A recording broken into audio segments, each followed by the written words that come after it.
Face দরিন্না আছে না? কইব এই আয়াতে সূরা নিসার 64 নম্বর আয়াতে তো ওলি আল্লাহর কথা নাই। আমি তারে বলবো ভাই যদি বুঝতে চাও বুঝাইমো, যদি দুশ্মনী করতে চাও দাঁত ভাঙা জবাব দিমো। বুঝতে চাইলে বুঝাইমো, একবার না হাজারবার, হাজারবার না লক্ষবার কোটিবার, যতবার বুঝতে চাইবি ততবার বুঝাইমো। শোনো, আমি ওলি আল্লাহর কথা কেন আনলাম? এক নম্বরে হলো নবী বলছেন ইন্নাল উলামা ওয়ারাসাতুল আম্বিয়া, আলেমরা হলো নবীগণের ওয়ারাস। কোন আলেম? আমার মতন আলেম না, না না, আমার মতন আলেম না। যে আলেম সওয়াবের কামও করি, গুনার কামও করি, যে আলেম দুনিয়ায় বিপদে পড়লে বেদিশা হয়ে যায়, পাগল পারা হয়ে যায়, এই আলেম না। আমার নবী আলেম বলতে বুঝাইছেন ওলি আল্লাহদেরকে। জোরে কন্যা সুবহানাল্লাহ। কেন? তাদের যতটুকু এলেম ততটুকু আমল, তাদের যতটুকু এলেম ততটুকু আমল, যার কারণে তারা আল্লাহর কাছে প্রিয় হয়ে গেছে, আল্লাহর ওলি হয়ে গেছে। এই ওলিদের কথা কেন বললাম? সূরা নিসার 64 নম্বর আয়াত থেকে নয়, নবীর কথা আসছে সূরা নিসার 64 নম্বর আয়াতে, ওলির কথা আসছে সূরা নিসার 26 নম্বর আয়াতে। আল্লাহ কয় আমি কোরআনে আমার বিধানগুলো বিস্তারিত বর্ণনা করছি দুই কারণে। এক হলো আমি চাই তোমাদেরকে তোমাদের পূর্বপুরুষদের পথে পরিচালিত করতে, দ্বিতীয়ত হলো তোমরা তোমাদের পূর্বপুরুষদের পথ পদ্ধতি মোতাবেক, আদর্শ মোতাবেক আমি আল্লাহর কাছে ওয়াতুবা আলাইকুম, আমার কাছে তোমরা ক্ষমা চাইবা, তওবা করবা। চিৎকার দিয়া কন্যা সুবহানাল্লাহ। কোরআনুল কারীমের কথাগুলো কার? আল্লাহ। এই আল্লাহর কথা যখন বর্ণনা করা হয়, মুসলমানের উচিত নীরবে মনোযোগ সহকারে তা শোনা এবং বুঝার চেষ্টা করা। কথা বলেন ঠিক কিনা? আমরা তো এখানে সবাই মুসলমান, ঠিক কিনা? না বেঈমান আছে?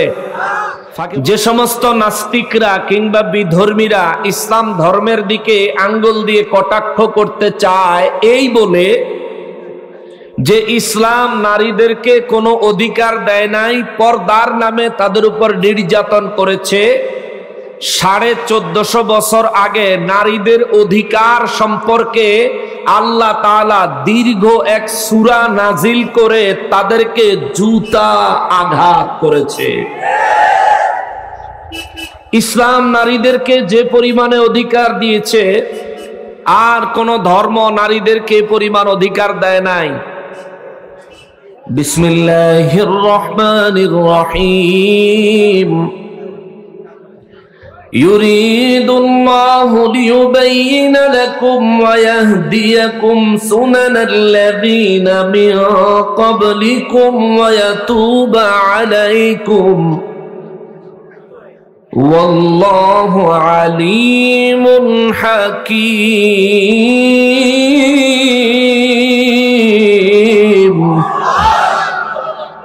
রব্বুল আলামিন বলেন কালামে হাকিমে সূরা নিসার 26 নম্বর আয়াতে কারিমার মধ্যে আমার আল্লাহ বর্ণনা করেন ইউরিদুল্লাহু লিয়ুবাইয়িনা লাকুম, আমি রব্বুল আলামিন আমার সমস্ত বিধানগুলো, সমস্ত বিষয়গুলো বিস্তারিত ভাবে তোমাদের সামনে বয়ান করি। তার একটা কারণ আছে, মনোযোগ দিবেন রে বাবা। রব্বুল আলামিন কালামে হাকিমে 30 পারায় 114 খানা সূরা আল্লাহ নাযিল করলেন। প্রত্যেকটা সূরার প্রত্যেকটা আয়াত, প্রত্যেকটা শব্দ, প্রত্যেকটা হরফ খোদ রব্বুল আলামিন নিজে বয়ান করেছেন। রব্বুল ইজ্জত বলেন বান্দারা রে, আমি রব্বুল আলামিন তোমাদের জন্য 30 পারা কোরআন নাজিল করেছি, আমার একটা উদ্দেশ্য আছে। আমি রব্বুল ইজ্জতের একটা পরিকল্পনা আছে রে।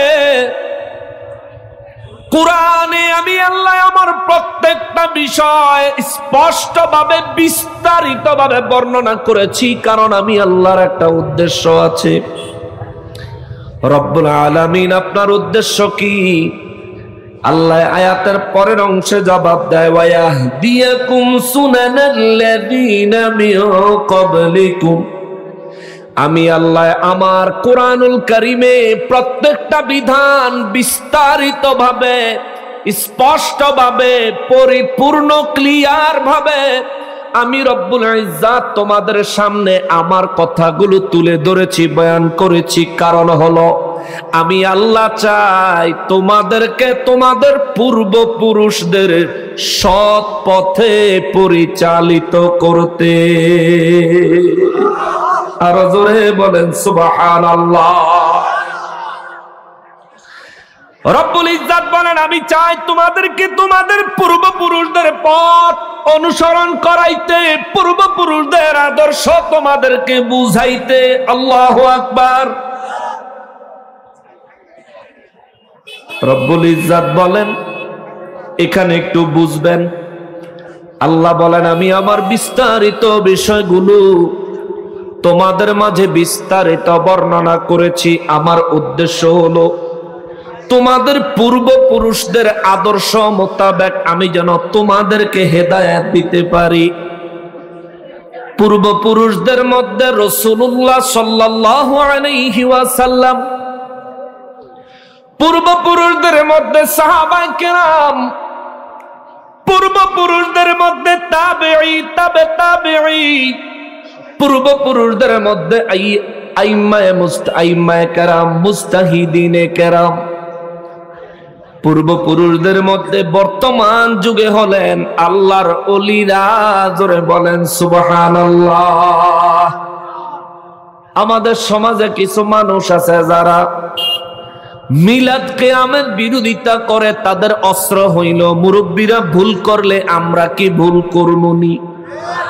বলেন এমন কথা, কথা বলেন এমন কথা বলে না? মুরব্বীরা মিলাদ কিয়াম করছে, বিদআত করছে, ভুল করেছে, আমরা এই ভুল করব না। যারা এমন কথা বলেন আজকে আপনার সামনে আল্লাহর কোরআন দিয়ে দলিল দিয়ে যাই শোনেন। আল্লাহ কয় আমি কোরআন নাজিল করেছি, কোরআনে বিস্তারিত আমার বিষয়গুলো বিস্তারিতভাবে উল্লেখ করেছি। তার কারণ হলো আমি আল্লাহ চাই তোমরা যেন তোমাদের পূর্বপুরুষদের আদর্শ মোতাবেক জীবন যাপন করতে পারো। যার কারণে বুঝতে পারলাম রে বাবা, ইসলাম আমি আমার মতন নিজের মতন বুঝলে হবে না। ইসলাম আমাকে বুঝতে হবে আল্লাহর ওলিদের মতো, আল্লাহর প্রিয় বান্দাদের মতো। কথা বলেন ঠিক কিনা? এখন বাতিলের দল, ওয়াহাবীর দলেরা কইব রব্বুল আলামিন আমাদেরকে পূর্বপুরুষদের আদর্শের উপর পরিচালিত করার জন্য আল্লাহ কোরআন নাজিল করেছেন। আপনার এই দলিল অযৌক্তিক। আমি তাকে বলবো দলিলটা আমার না, দলিল দিছেন কে? জোরে বলেন না কে? তুমি যদি অযৌক্তিক বলো আল্লাহর কসম তুমি বেঈমান হয়ে যাবা, তোমার ঈমান থাকবে না। কারণ কোরআনের উপর যার ঈমান নাই, কোরআনের একটা হরফ একটা হরকতের উপর যে ব্যক্তির ঈমান নাই, এই ব্যক্তি কি ঈমানদার না বেঈমান? হয়তোবা কালকা ওয়াহাবীরা কইব নকশবন্দি হুজুর যে তাফসীর করে গেছে হয় নাই। আমি তোমারে আরো দুইটা আয়াত দেখাই। আমাদের দেশে যারা ওলি আল্লাহদেরকে মানতে চায় না, আউলিয়া কেরামের পথমত মোতাবেক জীবন যাপন করতে চায় না, তাদের জন্য বলি বিশেষ করে যারা মাযহাব মানে না, লা মাযহাবী আছে না, কথা কোন আছে না, তাদের বক্তব্য হইল কোরআন হাদিস থাকতে ইমাম আবু হানিফাকে মানব কেন? তাদের প্রশ্ন হলো কোরআন হাদিস থাকতে আমরা মাযহাব মানব কেন? আমি তারে বলবো শোনো, আল্লাহর কোরআন কয় তোরে মাযহাব মানতি? আল্লাহর কোরআন তোরে মাযহাবের ইমাম দেখায় দেয়। কেননা প্রত্যেক নামাজে সূরা ফাতিহা আমরা পড়ি কি পড়ি না? সূরা ফাতিহা ছাড়া কোন নামাজ হবে? জোরে বলেন, সূরা ফাতিহা ছাড়া কোন নামাজ হবে? সূরা ফাতিহার এক আয়াত কেউ যদি বাদ দেয় নামাজ হইব নি? কথা কর না কা? সূরা ফাতিহার এক আয়াত কেউ বাদ দিলে নামাজ হবে? এই সূরা ফাতিহায় দুইটা আয়াত আছে রে, যে দুইটা আয়াত আমরা সবাই পড়ি কিন্তু বুঝি না আয়াতে আল্লাহ কি বলেছেন। আয়াত দুইটা হলো বিসমিল্লাহির রহমানির রহিম ইহদিনাস সিরাতাল মুস্তাকিম সিরাতাল্লাযীনা আন'আমতা আলাইহিম। আল্লাহু আকবার। এই আয়াত পড়েননি আপনারা? সূরা ফাতিহায় এই আয়াত পড়েন? ওয়াহাবিরা পড়ে, জামাতিরা পড়ে, লামাযহাবিরা পড়ে। পড়ো তো ঠিক, প্রত্যেক ওয়াক্ত নামাজে। তাফসীর বুঝুনি? রব্বুল আলামিন বলেন সূরা ফাতিহা আমার আল্লাহ 7 আয়াতে নাযিল করেছেন। কয় আয়াত? 7 আয়াত। এই 7 আয়াতে 3.5 আয়াত হলো আল্লাহর প্রশংসা, সুবহানাল্লাহ। পরে শেষের 3.5 আয়াত হলো আমাদের ফরিয়াদ, আমাদের ফরিয়াদ, আমাদের মুনাজাত, আমাদের চাওয়া। নামাজের ভিতরে যদিও হাত বাঁধি না, কিন্তু দাঁড়ায়া দাঁড়ায়া আল্লাহর কাছে আমরা চাই। এই চাওয়ার মধ্যে কারো কোনো বাধা নাই। ওহাবিও চায়, লামাযহাবিও চায়, জামাতিও চায়, আহলে হাদিসও চায়, কিন্তু নামাজের পর মুনাজাত দিতে গেলে কিছু ফকিন্নির ভূতের কলজা ছিঁড়া যায়। অথচ নামাজও খারিয়ে খারিয়ে চায়, দাঁড়ায়া দাঁড়ায়া। সূরা ফাতিহায় প্রশাসনের ভাইরা যারা আছেন, ভাই আপনি পুলিশ পরে মুসলমান আগে, আপনি পুলিশ পরে মানুষ আগে। আল্লাহর কোরআনের বিধান পুলিশের জন্য যা, হুজুরের জন্য তা, একজন দিনমজুর মানুষের জন্যও তা। অতএব ভাই অনুরোধ করি একটু কোরআন বুঝছেন। আল্লাহর কোরআন থেকে কথা বলবো, আজকে হাদিসে ঢুকবো না। মুসলমানেরা রে, আমার প্যারা নবীর উম্মতেরা রে, সূরা ফাতিহায় নামাজে দাঁড়ায়া পড়লাম ইহদিনাস সিরাতাল মুস্তাকিম। নামাজে দাঁড়ায়া পড়লাম, ও আমার রব, ও আমার রব্বুল আলামিন, আমার সরল সঠিক পথ দান করেন, হেদায়েতের পথ দান করেন, সরল সঠিক পথের হেদায়েত আমারে দান করেন। দ্বিতীয় আয়াতে আবার আল্লাহ শিখায়া দিছে সূরা ফাতিহা নাজিল করেছেন কি? আল্লাহ। বুঝা থাকলে জোরে জবাব দেন, সূরা ফাতিহা নাজিল করলেন কি?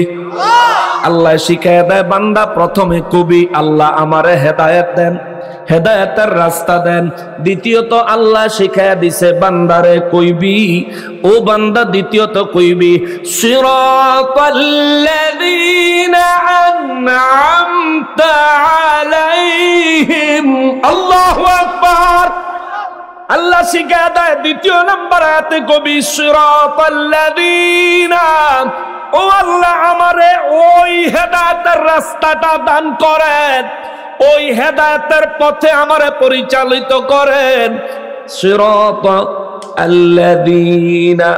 যারা আন'আমতা আলাইহিম, আপনার দরবার থেকে যারা আপনার হেদায়েতের পথে চলে চলে, সঠিক পথে চলতে চলতে যারা নাকি আপনি রব্বুল আলামিনের নিয়ামত পেয়ে গেছে, আল্লাহ আপনার নিয়ামত প্রাপ্ত নবীদের পথে, আপনার নিয়ামত প্রাপ্ত রাসূলদের পথে, আপনার নিয়ামত প্রাপ্ত সাহাবীদের পথে, আপনার নিয়ামত প্রাপ্ত তাবেঈদের পথে, আপনার নিয়ামত প্রাপ্ত তাবেঈদের পথে, আপনার নেয়ামত প্রাপ্ত মাযহাবের ইমামদের পথে, আপনার নেয়ামত প্রাপ্ত মুস্তাহিদগণের পথে, আপনার নেয়ামত প্রাপ্ত আল্লাহর ওলিদের পথে আমাদেরকে চালান। চিৎকার দিয়া কোন সুবহানাল্লাহ। সূরা ফাতিহায় ওলিদের পথে চলতে চায় সব মুসলমান। সূরা ফাতিহায় ওলিদের পথে চলতে চায় সমস্ত নামাজি, ঠিক কিনা বলেন? নামাজ সুন্নিরাও পড়ে, আবার অলিও মানে, নামাজ ওয়াহাবি পড়ে, অলি মানে না। কথা কন না কা? আমরা ওয়াহাবি কারে কই? জাতির কাছে একটু ক্লিয়ার হওয়া দরকার আছে। নামাজ ওয়াহাবি পড়ে, অলি মানে না। নামাজ জামাতি পড়ে, অলি মানে না। নামাজ লা মাযহাবি পড়ে, মাযহাব মানে না, মাযহাবের ইমাম মানে না। নামাজ ওয়াহাবি পড়ে, সুযোগ পাইলে গরু চুরি করতে ছাড়ে না। ওরে জাতির কাছে প্রমাণ আছে, জাতির কাছে প্রমাণ আছে, ওয়াহাবিরা গরু চোর। চোরের গোষ্ঠী চোরের মেলা লাগাইছিল মুর্শিদপুর। ওরে অবাক হইলাম ইমাম দেখে, বালিশার তরকারি চুরছে। ওরে অবাক হলাম ইমাম দেখে, বালিশার তরকারি চুরছে। চুরি করে শুকর আদায়, আলহামদুলিল্লাহ কয় আবার। এরা হেরা এই বালিশ চোরের ইমাম সাহেবের জিগাইছে কেমন লাগে, কয় আলহামদুলিল্লাহ। ওরে চুরি করে শুকর আদায়, চুরি করে শুকর আদায়, এত জঘন্য কুফর। চোরের গোষ্ঠী চোরের মেলা লাগাইছিল মুর্শিদপুর, ঠিক কিনা? বেশি কম যাইতো না, কইলে কই বাং করে খালি দিছে। তোকে আজীবন দিছি, মরণ পর্যন্ত দিমু। আমি মরার পরে দেওয়ানের লেগে বহুত নকশবন্দি রেডি হয়ে গেছে। মুসলমানেরা রে, আমার পেয়ারা নবীর উম্মতেরা রে, নামাজ পড়ে সুন্নিরা অলি মানে। নামাজ পড়ে সুন্নিরা কারো জিনিস জোর করে ভোগ দখল করে না। ওহাবিরা নামাজও পড়ে গরু চুরিও করে, নামাজও করে ছাগল চুরিও করে, নামাজও পড়ে মহিষ চুরিও করে। মহিষ চোরের ছবিটা দেখা বুঝলাম মহিষের চেহারায় আর হেতের চেহারায় বেশি পার্থক্য নাই। ওরে কালা,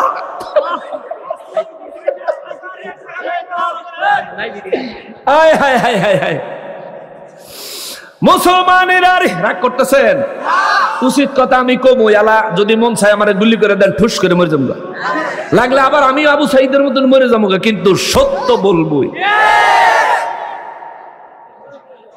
তোমরা গরু চুরি করতার বা আমরা কইতাম না, একেবারে থানাত গিয়া তোমরা গিয়া একেবারে অভিযোগ টভিযোগ দিয়া নকশবন্দি আইতে পারতো না। কে নকশবন্দি আইলে কি তোমরা চুলকায়? উল্টা পুল্টা কাম করবা তুমি, তোমার কইলে দোষ হয়ে যাইব, কইতার তো না। এদেশ একটা আফসুস, একটা দুঃখজনক পরিবেশ হয়ে গেছে দেশ। এক অলি আল্লাহ, একটা গল্প মনে পড়ছে, একটু বলবো। এক অলি আল্লাহ তার এক মুরিদ নিয়ে এক দেশের উপর দিয়ে সফরে রওনা দিছে। হে দেশে যায় দেহে আমগো দেশে আপেলের কেজি 300 টাকা, হে দেশে যায় দেহে আপেলের কেজি 2 টাকা। মুরিদে কয়, হুজুর এই দেশই তো বালা, সব জিনিসের দাম কম। তো তিনি তো আল্লাহর ওলি, তিনি বলে, বাবা সব জিনিসের দাম কম দীক্ষা পাগল হয়ে যায় না, ভেজাল আছে। কি আছে? মুরিদে কয়, না হুজুর কি এর ভেজাল, সব হস্তা। রে কথা কইলে কথা বুঝিস, ভেজাল আছে। কয়েকদিন ওই দেশে অবস্থান করার পর তার পীর সাহেব যখন চলে যাইবেন, ওই দেশ ত্যাগ করবেন, মুরিদে কয়, হুজুর একটা কথা কইতাম। কয় কি? কয় আমি আর এই দেশেতে যাইতাম না। কয় থাকবি? কহ বিপদ পড়বি তো? কজোর অসুবিধা নাই, বিপদ নাই, এদেশের খাইমো আর খালি ঘুমাইমো, আর কোনো কাম নাই, আর খালি ইবাদত করবো, হুজুর আল্লাহ ভরসা। হুজুর রে বিপদের মধ্যে ফাও দিয়ে আল্লাহ ভরসা গুলে কাম হইতো না রে। হুজুর অসুবিধা নাই, আপনি দয়া করে আমার উপরে মনে কষ্ট রাখেন না, আমার থুইয়া যান। ঠিক আছে থাক, মজা বুঝবি। যদি বিপদে পড়ো মোরাকাবায় পইরা আমারে স্মরণ করিও, ইনশাআল্লাহ আমি হাজির হব। সুবহানাল্লাহ। আল্লাহর ওলি তার মুরিদের শিখায়া দিল, যদি মুসিবতে পড়ো মোরাকাবায় পড়ে আমারে স্মরণ কইরো, আমি সাহায্য করার জন্য চলে আসব। এই মুরিদে পীর সাহেবের কথা শুননা আর একটু আশ্বস্ত হইছে। পীর সাহেব আল্লাহর ওয়ালি, তিনি মুরিদের রাইখা চলে গেছেন। এবার মুরিদে গেরামো গুইরা গুইরা গুইরা গুইরা ভালোই খায় আর ঘুমায় আর ঘুরে ফিরে আর আল্লাহর ইবাদত করে। হঠাৎ কইরা এক রাইতে ওই দেশের রাজার বাড়ি চুরি হইছে। কি হইছে? রাজার বাড়ি চুরি হইছে। রাজার বাড়ি চুরি হইছে, তার কারণ কি? তার কারণ খুঁজতে খুঁজতে পাওয়া গেছে রাজবাড়ির শীত কাটা না, শীত কাটা বুঝেন? মানে ঘরের যে কোনো এক সাইড দিয়ে মাটির নিচে গর্ত করে ঘরের ভিতরে ঢুকে যাও, শীত কাটা কয়। রাজপ্রাসাদের শীত কাটা দুইকা চোর চুরি করছে। তবে দুঃখের ব্যাপার হলো শীত কাটা ঢোকার সময় রাজপ্রাসাদ তো অনেক পুরানো। শীত কাটা যেই মাত্র চোরাই ভিতরে মাথা ঢুকাইছে, রাজপ্রাসাদের ইট খুললা পইরা চোরাই হেনই মারা গেছে। মারা গেছে পরে সকালবেলা রাজ দরবারে একটা খবর, একটা বিচার। মহারাজ, একটা বিচার আছে। কয় কি? কয় কালকে রাইতে আপনার ঘরে ঢুকার সময় একটা চোর রাজপ্রাসাদের ইট খুললা পইরা জায়গায়, শীত কাটার জায়গায় মারা গেছে। রাজায় কয় তাই নাকি? কহ যে রাজমিস্ত্রি বিল্ডিং বানাইছে তারে দূরে লই আয়। এই খুনের দায় তার। সে কেন এমন ভাবে বিল্ডিং বানাইলো? চোরের উপরে পিঠ পইরা চোর মারল। ফিসাবে কয়া গেছে, বাবার এই অবস্থা বেশি ভালো না, এই দেশে সব সস্তা কিন্তু বিচার পাইবা না। তখন এই রাজায় কয়, যাও গিয়া রাজমিস্ত্রিরে ধইরা লইয়া হ। রাজমিস্ত্রিরে ধইরা লইয়াইছে। রাজমিস্ত্রিরে কয়, কিরে কি বিল্ডিং বানাইছ? ইট খুললা পইরা চোর মারা গেছে। রাজমিস্ত্রি কয়, মহারাজ আমার কি দোষ? আমি তো শুধু গাঁথনি বয়াইছি, মশলা মাইকা দিছে তো যুগালিয়ে। রাজা কয়, ঠিকই কইছ, যুগালি মশলা মাখনের ভিতরে ভেজাল করছে। ধর যুগালিরে ধর। যুগালিরে দইরা আনছে। যুগালি কয়, মহারাজ যেদিন বিল্ডিং বানাইছিলাম, যেদিন আমি মশলা মাখছিলাম, আমার সামনে দিয়া একটা লোক গেছিল, যে লোকটারা জীবনে কোনো দিনে এলাকায় দেখি নাই। এই লোকটার দিকে চাইতে চাইতে আমি সিমেন্টের জায়গাত বালু দিয়া দিছি। মহারাজ কয়, তারে দইরা লইয়া কোন জামানায় বিল্ডিং বানাইছে সেই বেটারে কে চিনে? এখন উজির নাজিরের রাজায় পাঠাইছে, তারা চিন্তা করে যদি খালি হাতে যায় আমারে ধরব। খালি হাতে তো যাওন যাইতো না। ওই ফিরের মুড়িদের দেহে বাজারও ঘুরে কয়, বাড়ি কই? কয় আরেক দেশ। কয় তোরই তো খুঁজি আয়। হায় হায়, ওই যে আল্লাহর ওলি কইছে, ওই যে আল্লাহর ওলি কইছে এই দেশ সব সস্তা কিন্তু বিচার নাই রে বাবা। এখন এই বেটা কয়, আমার কি দোষ? কয় এত কিছু বুঝি না। আইও তোমার মহারাজা ডাহে। বেটারে দইরা লইয়া গেছে। মহারাজা কয়, কিরে তুমি বুঝি এই দেশের না? কয় না, আমি আর এক দেশের আইছি। কয় বেটা তোর দিকে চাইতে যায় যুগালি সিমেন্টের জায়গায় ইট বালু দিছে, আর রাজমিস্ত্রি সেই বালু দিয়া বিল্ডিং বানাইছে। বিল্ডিং এর তলে পইরা এখন চোর মারা গেছে, তুই হইলি আসল খুনি। কি আজীব বিচার! এবারে কয়, মহারাজ আমার কথা শুনেন। কয় কোনো কথা নাই। বলে কোনো কথা নাই। কথাইলে কয় কোনো কথা নাই, তোর মৃত্যুদণ্ড হইব। বেড়া কয়, মহারাজ আমার হুজুরে ঠিকই কইছিল। কোন হুজুরে? কয় আমার পিসাব হুজুরে। কয় পিসাব হোক যেই হোক না কেন, আজকে তোরই মৃত্যুদণ্ড হইব। চোর মল্লকা, সে যে চোর এটা মরছে আরো ভালো হইছে না? এ কথা কর না, ভালো হইছে না? চোর মরছে আর ভালো হইছে, সমাজের চোর কমছে। এখন এই দেশের বিচার। কয় তোর ফাঁসি হইব। কয় মহারাজ ফাঁসি কবে হইব? কয় 2 দিন পরে তোর ফাঁসি হইব। এখন এবারে বিপদে পড়ছে, জেলখানাত নিয়ে থুইয়া দিছে। এখন মোরাকাবাত, ওই যে পিসাবে কইয়া গেছে, বাবা মোরাকাবাত যাইয়া আমারে স্মরণ কইরো। মোরাকাবাত যাইয়া কয়, হুজুর আমি শেষ। পীর সাহেবের মোরাকাবার মাধ্যমে, এখন সে না মোবাইল, তখন তার মোবাইল ছিল না। ওলি আল্লাহদের এই রুহানি কানেকশন এখনো আছে না নাই? জোরে বলেন আছে না নাই? ওহাবিরা মানে না, তাতে কিচ্ছু আসে যায়। তোরা চেহারা দেখলে বোঝা যায় যে তোরা কি মানা মানুষ। সুরতে কয় মানুষ না, মানুষ না। আল্লাহ হেদায়েত দেখ, জোরে করা আমিন। মুরাকাবার মধ্যে যায় মুরিদে কয় হুজুর আমি শেষ। পিসাবে মুরাকাবাত কয় তোরে আগে কইছিলাম এই দেশ বিচার নাই। কয় হুজুর আমি তো সব কইয়া সার পারলাম না, আপনি বুঝি জানেন।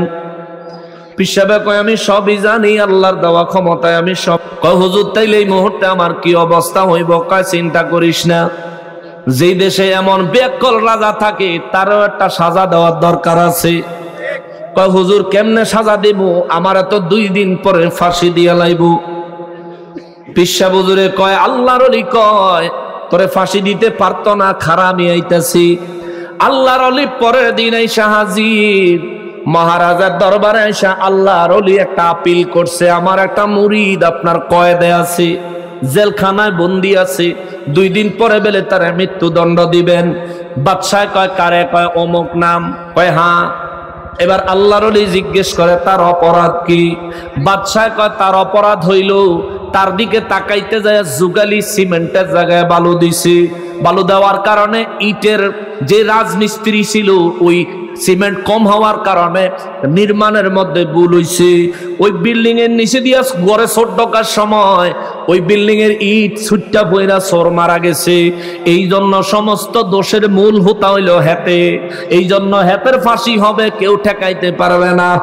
আল্লাহর ওলি কয় মহারাজ আমি চিন্তা কইরা আপনার দরবারে আইছি, আমার আপিলটা খারিজ করে দিয়েন না। বলে কি চিন্তা? বলে আমি এই মুহূর্তে আমি আপনাকে গ্যারান্টি দিয়ে একটা কথা বলতে পারি। কয় কি? কয় দয়া কইরা আপনি আমার মুরিদের ফাঁসি না দিয়া আমারে ফাঁসি দেন। সুবহানাল্লাহ। কয় আপনি আমারে ফাঁসি দেন। রাজা কয় আপনারে ফাঁসি দিমু কেন? কারণ আমি তার পীর, আমি তার এই দেশ লই আইছি। আমি তার এই দেশ লই আইছি। আসল দোষ যদি হয় আসল দোষ আমার। যদি ফাঁসি দেওয়া লাগে আমারে ফাঁসি দেন, তারে ফাঁসি দিয়া লাভ নাই। কয় ঠিক আছে আপনারে ফাঁসি দিমু, কোনো অসুবিধা নাই। কয় মহারাজ আমারে ফাঁসি দিলে আমি দুনিয়ার সবচাইতে বেশি খুশি ব্যক্তি হব। এখন রাজায় কয় কি লিগে আপনি বেশি খুশি হইবেন? কয় না এটা কন যাইতো না। কয় না কন লাগবো? আনারি রাজা না, কন লাগবো? কয় আমি চিন্তা কইরা দেখছি এই ফাঁসিতে যে মারা যাইব সে ডাইরেক্ট বেহেশতে যাইব। জোরে কোন সুবহানাল্লাহ। কারণ এটা অন্যায় ভাবে ফাঁসি দিতেছে। তো ইসলাম কি বলে? অন্যায় ভাবে যখন কাউকে হত্যা করা হবে সে হবে শহীদ, শাহাদাতের মর্যাদা পাবে। আর শহীদ তো এমনিতেই সরাসরি বিনা হিসাবে বিনা আযাবে জান্নাতে প্রবেশ করবে। জোরে কোন সুবহানাল্লাহ। ওলি আল্লাহ হাকিকত ভিতরে রাখা কইছে আর কি। আমি চিন্তা কইরা দেখছি আগামী কালকা যার ফাঁসি হবে সে ব্যক্তি ডাইরেক্ট বেহেশতে যাবে, আর কোনো জাহান্নাম টাহান্নাম নাই, হিসাব কিতাবের কোনো যন্ত্রণা নাই। রাজা কয় তাই নাকি? কয় হ। কয় সত্যি নাকি? কয় জি সত্যি। রাজায় কয় খামোশ, কত বড় সাহস! আমি রাজা থাকতে তুমি আগে বেহেশত যাইতা।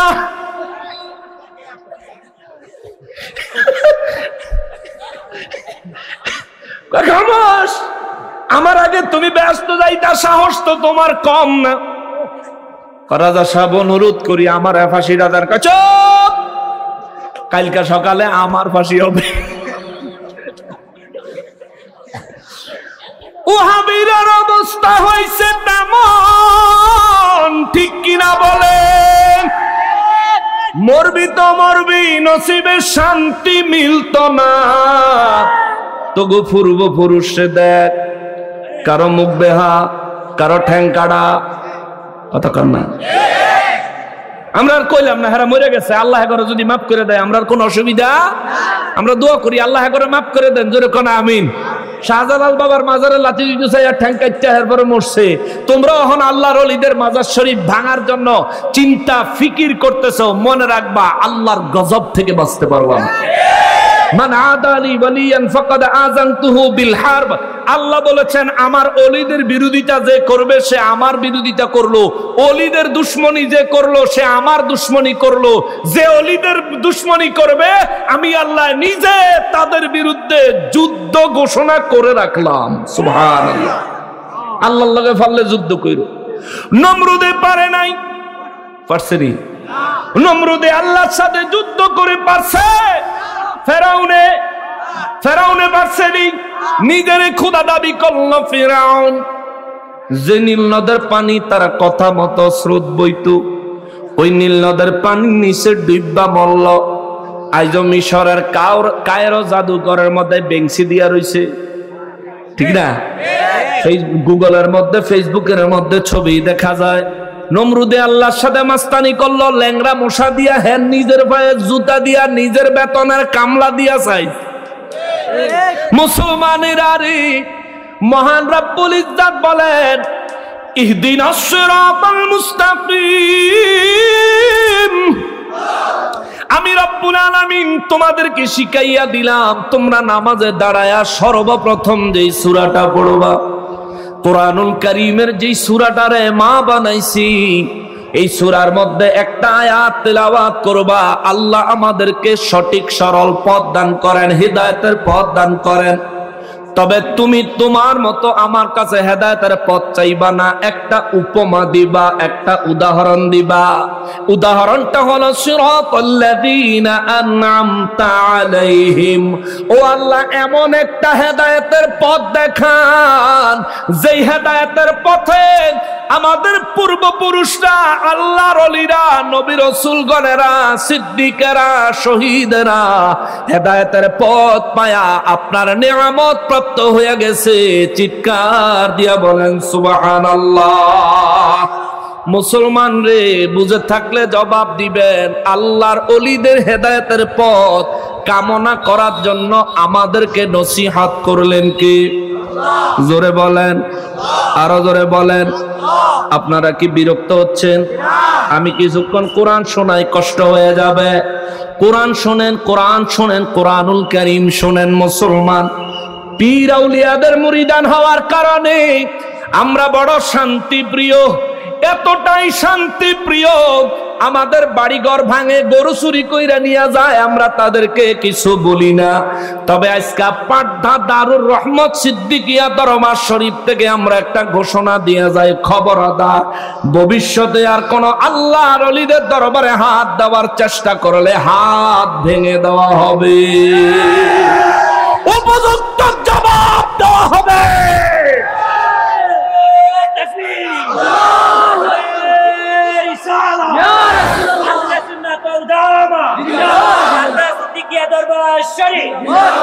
ওরে পালাইবি কই যাইয়া রে ওয়াহাবি, পালাইবি কই যাইয়া, পালাইবি কই যাইয়া রে ওয়াহাবি, পালাইবি কই যাইয়া। আল্লাহর ওলির মুরিদেরা ধরবে যেদিন কষিয়ার, বাসার কোন রাস্তা পাইতি না চান্দু হেদিন আইজো পাইবা না ইনশাআল্লাহ। ডিক্লেয়ার দিয়া, ঘোষণা দিয়া পারলে ময়দানে আসো, প্রশাসনের পারমিশন নিয়ে আসো, হয়তো আসি নয়তো গেছি, খেলা হবে।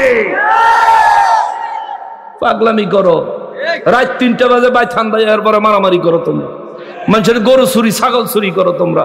আল্লাহ তা করে হেদায়েত দেখ, জোরে কোন আমিন। রব্বুল ইজ্জত বলেন আমি আল্লাহ আমার কুরআনুল কারীমে আমার বিধানগুলো বিস্তারিত বর্ণনা করেছি। তার কারণ হলো আমি আল্লাহ চাই তোমাদেরকে তোমাদের পূর্বপুরুষদের আদর্শের উপর প্রতিষ্ঠিত করতে। সুবহানাল্লাহ। আমাদের পূর্বপুরুষ বলতে ওলি আল্লাহরা, ওলি আল্লাহরা নামাজ পড়তেন কিনা? কথা কয়টা? সবাই জবাব দেন, নামাজ পড়তেন কিনা? ওলি আল্লাহরা নামাজ পড়তেন, আমরা পড়িনি। ওলি আল্লাহরা রোজা রাখতেন, আমরা রাখিনি। ওলি আল্লাহরা হজ করতেন, আমরা করিনি। ওলি আল্লাহরা যাকাত দিতেন, নিসাব পরিমাণ সম্পদের মালিক হলে আমরাও যাকাত দেই কি দেই না? জোরে বলেন, দেই কি দেই না? ওলি আল্লাহরা নামাজের আগে মসজিদে আজান দিতেন, আমরা দেই কি দেই না? ওলি আল্লাহরা আমাদেরকে দুরুদ সালাম মিলাদ কিয়াম শিখাইছেন, তারা করেছেন, আমরা করি কি করি না? ও মুসলমান, আল্লাহ কয় আমি কোরআন নাজিল করছি পূর্বপুরুষদের আদর্শ মোতাবেক তোমাদেরকে প্রতিষ্ঠিত করার জন্য, পূর্বপুরুষদের আদর্শ মোতাবেক তোমাদেরকে হেদায়েত দেওয়ার জন্য। তাইলে বোঝা গেল ওলি আল্লাহদের সাথে আমাদের পূর্বপুরুষদের সাথে সুন্নিদের আমল, আখলাক, দ্বীন, ইসলাম সমস্ত কিছু ওলি আল্লাহদের সাথে পূর্বপুরুষদের সাথে মিল আছে, সুন্নিদের বাকি কাহারও মিল নাই। কথা বলেন ঠিক কিনা? রাগ হইতেছেন? কোরআন মতো কথা কন যাইবনি, কোরআনুল কারীমের মতো কথা বলা যাইবনি। রব্বুল আলামিন কয় আজকের পর থেকে আর কখনো কেউ যদি কয় মুরব্বীরা ভুল করলে আমরা কি ভুল করবনি, তার কথা গ্রহণ করা যাবে। আল্লাহ কইছে আমরা মুরব্বীদের মতো বানাইতে চাই কে? মুরব্বীদের মতো আমাদেরকে বানাইতে চায় কে? আল্লাহ। তুমি কে মুরব্বীরা ভুল করছে সম্বোধন করতা? তুমি কে? মুসলমানের আরিফ, আমার প্যারা নবীর উম্মতের আরিফ, রব্বুল ইজ্জত আরো বলেন আল্লাযীনা মিন ক্বাবলিকুম, আমি রব্বুল আলামিন চাই তোমাদেরকে তোমাদের পূর্বপুরুষদের আদর্শের উপর প্রতিষ্ঠিত করতে। এখন পূর্বপুরুষদের আদর্শ কি? আমরা নামাজ পড়ি, রোজা রাখি, হজ করি, যাকাত দেই, ফরজ ওয়াজিব সুন্নাতে মুআক্কাদা আমলগুলি ঠিকমতো করি। ওলি আল্লাহদের দরবারে আমরা আসি, কারণ প্রত্যেক ওলি আল্লাহরা কোনো না কোনো ওলি আল্লাহদের দরবারে গিয়েছেন। ঠিক না? কথা কোন ঠিক কি না? এই পাড্ডা দারুর রহমত সিদ্দিকিয়া দরবার শরীফের হযরত মাওলানা আবু বকর সিদ্দিক রাদিয়াল্লাহু তাআলা আনহু, ওনার রাদিয়াল্লাহু তাআলা, আমার লোকমা দিস না, উস করে লোকমা দিবি না, আন্দাজে দিস না। ওনার পীরের নাম কি? আবু বকর সিদ্দিক রাদিয়াল্লাহু তাআলা আনহুর পীরের নাম কি? হযরত আব্দুর রাজ্জাক রাহিমাহুল্লাহু তাআলা। তার মানে এই ওলি আল্লাহর একজন পীর আছে। এই ওলি আল্লাহ পীরের দরবারে গেছে, সেই দরবার থেকে এই ওলি আল্লাহরে এমন তরিকত তাসাউফ শিক্ষা দিছে, দিতে দিতে দিতে দিতে তারে আল্লাহর ওলি বানায়া পারধার জমিনে লক্ষ সুন্নি জনতার নয়নের মণি বানায়া দিছে। আল্লাহ এটাই কইছে। লাইন লাগবে লাইন, লাইন লাগবে লাইন। রাদিয়াল্লাহু তাআলা আনহু কেন বলেছে শোনো, কোরআনুল কারীমে আল্লাহ বলেছেন রাদিয়াল্লাহু আনহুম, তারা আল্লাহর উপর খুশি। রাদিয়াল্লাহু আনহুম, আমি আল্লাহ তাদের উপর সন্তুষ্ট। ওয়ারাদু আনহু, তারাও আমি আল্লাহর উপর সন্তুষ্ট। সুবহানাল্লাহ। আল্লাহ কয় আমি আল্লাহ তাদের উপর সন্তুষ্ট, আবার তারাও আমার উপর সন্তুষ্ট। এই জন্য কোরআনুল কারীমে আল্লাহ বর্ণনা করেছেন রাদিয়াল্লাহু আনহু ওয়া রাদু আনহু, আল্লাহ যার উপর সন্তুষ্ট তারই রাদিয়াল্লাহ বলা যায়। তাইলে পাড্ডা দারুর রহমত সিদ্দিকিয়া দরবারে যিনি নাকি প্রধান হযরত মাওলানা আবু বকর সিদ্দিক রাদিয়াল্লাহু তাআলা আনহু, ওনার উপর কি আল্লাহ খুশি না নারাজ? আল্লাহ কি ওনার উপর সন্তুষ্ট না অসন্তুষ্ট? যদি ওনার উপর আল্লাহ খুশি না হইতো, এত মানুষ রাতের ঘুম হারাম করে তার কদমে আইসা বইসা থাকতো না। ঠিক কিনা বলেন? তাইলে যেহেতু আবু বকর রাদিয়াল্লাহু তাআলা আনহুর উপর আল্লাহ খুশি, আবার আল্লাহ তাকে যেই জিন্দেগি দান করেছেন, তার জীবনে তারে আল্লাহ যেই পরিমাণে নিয়ামত দিয়েছেন, এই নিয়ামত পায়া তিনিও তো আল্লাহর উপর খুশি। তাইলে তারা রাদিয়াল্লাহ বলা যাবে না কেন? রহমাতুল্লাহি আলাইহি বলা যাবে, রাদিয়াল্লাহু তাআলা আনহুও বলা যাবে। আপনি যদি রাদিয়াল্লাহ বলা যাবে না যদি এই দাবি করতে চান, তাইলে স্পষ্ট দলিল লাগবে। আপনি রহমাতুল্লাহ কোন ঠিক আছে, রাদিয়াল্লাহ বলেন ঠিক আছে, কিন্তু যদি একটা বাদ দিয়ে আর একটা কইতে চান, বাদ দাও না, লাগা দলিল লাগবে।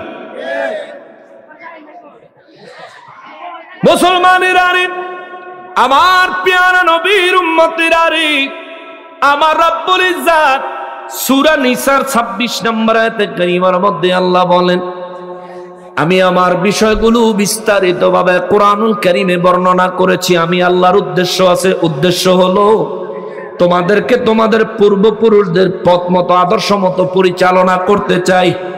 তাইলে বাবা বলেন, আবু বকর রাদিয়াল্লাহর জীবনে মিলাদ কিয়ামা ছিল নি? আমরা করিনি। শাহজালাল বাবার জীবনে ছিল নি? ছিল না? ছিল না? সমস্ত আলী আল্লাহদের জীবনে ফরজ ওয়াজিব সুন্নতে মুআক্কাদা ইবাদতের পাশাপাশি অনেক অনেক বেশি পরিমাণে নফল ইবাদত, মুস্তাহাব মুস্তাহসান ইবাদতের আমল ছিল, ঠিক কিনা বলেন? এই জন্য তারা ওলি হইছে। কারণ আল্লাহ কোরআন, আল্লাহ হাদিসে কুদসির মধ্যে বলেছেন, আমার ওলি ফরজ ওয়াজিব সুন্নতে মুআক্কাদা আমল দিয়ে হতে পারে না। ফরজ ওয়াজিব সুন্নতে মুআক্কাদা আমল দিয়া বান্দা আমার সান্নিধ্য হাসিল করে, আর এগুলোর পাশাপাশি বেশি পরিমাণে নফল ইবাদত দিয়া বান্দা আমার প্রিয়, আমার ভালোবাসার পাত্র, আমার ওলি আল্লাহ হয়ে যাইতে পারে। সুবহানাল্লাহ। তাহলে ওলি হইতে গেলে নফল ইবাদত বেশি করে করতে হবে। নফল ইবাদত ছাড়া, মুস্তাহাব মুস্তাহসান ইবাদত ছাড়া আল্লাহর ওলি হওয়ার পথ খোলা। এরপরে আমার আল্লাহ বলেন, এই জন্য আমরা মিলাদে কিয়াম করি, এই জন্য আমরা সকালবেলা জিকির করি, এই জন্য আমরা সন্ধ্যায় জিকির করি, এই জন্য আমরা মুরাকাবা করি, এই জন্য আমরা মুশাহাদা করি, এই জন্য আমরা পীর বুজুর্গ আল্লাহর প্রিয় বান্দা ওলি আল্লাহদের বুজুর্গদের পথ মতো মত মতো চলার চেষ্টা করি, ঠিক কিনা বলেন?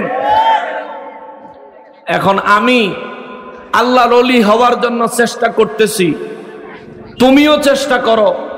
তুমি যদি চেষ্টা না করতে পারো, তাহলে তুমি আমার চেষ্টায় বাধা দাও কোন অধিকারে? এই দেশটা কি তোর বাবা?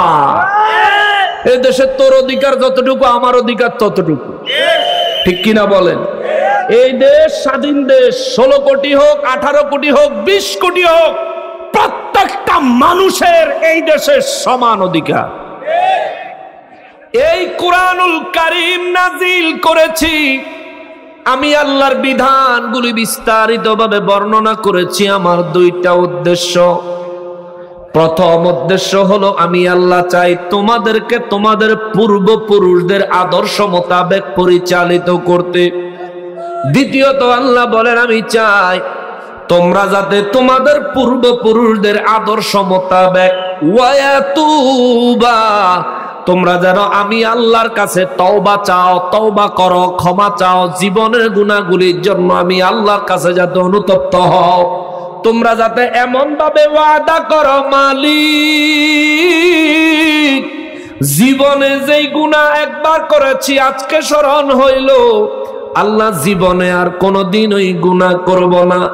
আল্লাহ বলেন, এইভাবে যেন তোমরা ওয়াদা করতে পারো, এই জন্য আমি আল্লাহ তোমাদের মাঝে কোরআনুল কারীমের বিষয়গুলো বিস্তারিতভাবে বর্ণনা করেছি। চিৎকার দিয়া কোন সুবহানাল্লাহ। এখান থেকে একটা মেসেজ দিতে হবে, মুসলমান বুঝে থাকলে জবাব দেন, আমাদের জীবনে গুনাহ আসেনি? সবাই বলেন আসেনি। আর জবান খুলে বলেন আসেনি। গুনাহ নাই কার? একটু হাত তোলেন। গুনাহ নাই কার? একটু হাত তোলেন। তার মানে আমাদের সবার গুনাহ আছে, স্বীকার করেন? আমাদের সবার গুনাহ। জবান খুলে বলেন, আমাদের সবার গুনাহ। আরো জোরে বলেন, আমাদের সবার গুনাহ। রব্বুল আলামিন সূরা নিসার 26 নম্বর আয়াতে বলেন, আমি আল্লাহ সূরা নিসা এবং পুরা কোরআনুল কারীম নাজিল করেছি, বিস্তারিতভাবে আমার বিধানগুলো বর্ণনা করেছি দুইটা কারণে। এক হলো তোমরা তোমাদের পূর্বপুরুষদের আদর্শ মোতাবেক জীবন যাপন করবা। দ্বিতীয়ত আল্লাহ কয় তোমরা তোমাদের গুনাহের জন্য তওবা করবা।